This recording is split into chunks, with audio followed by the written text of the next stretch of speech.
Morning, friends. Just having my coffee to help me wake up and get out into the campaigning today. And just thought I'd say a quick hello and just let you know just a little bit of a minor update around some courier advertising. And so most of you are probably not aware that there are 6 companies that control 90% of the media.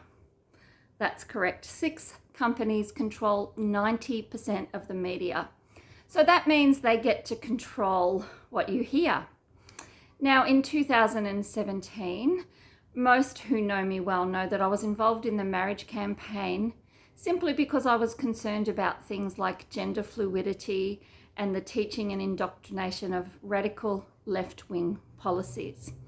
And 5 years later, we can actually see the harm that that's done. We've got a male sex rapist in a women's prison in Melbourne. We've got boys being subjected to a young girl changing in their boys' change rooms in a local high school.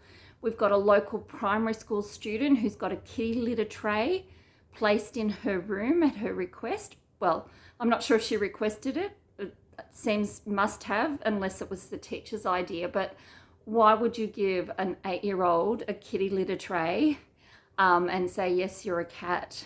So these are some of the things that the radical left-wing gender affirming policies have created.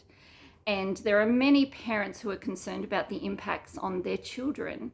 And basically that they could potentially face a fine or prison if they have a situation arise in their family and they share their concerns with their children about what's going on.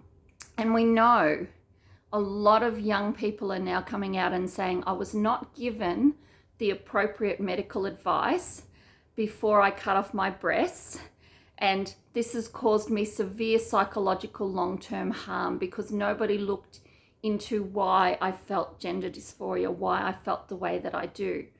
So if you hear the media talk about me as anti-LGBTQI, well, if it's because I oppose these radical gender ideas, the radical left-winger policies, then I'll gladly wear that in the name of supporting family values in our community.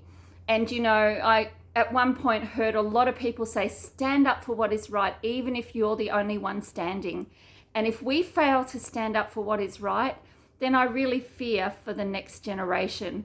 I really fear the harm that's being done by the policies that have been made by the radical left-wing agenda and the continuing policies that will be made.